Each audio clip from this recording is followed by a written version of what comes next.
समस्तंक मुंड उपरे पक्का घर आपको सुनिश्चित करने ओडिशा सरकार निजस्व योजना अंत्योदय गृह योजना आज शुभारंभ होईची।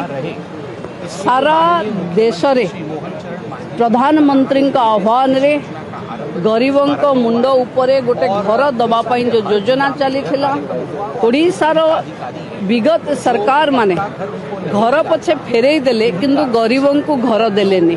तेणु बीजेपी सरकार आसिला परे समस्तों पाखे घर दबापाई जो माने आजबेस्ट घरे अछंती, जो माने तंबू तले अछंती, जो माने चाଳ घरे अछंती समस्ते ए घर पाइबा पई योग्य हेबे।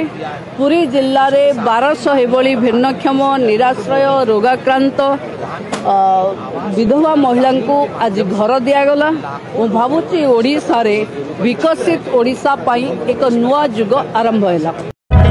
जदि आपंक आम भिडी भल लगा तेब आम चैनल को लाइक शेयर और सब्सक्राइब करने को जमा भी भूलु नहीं।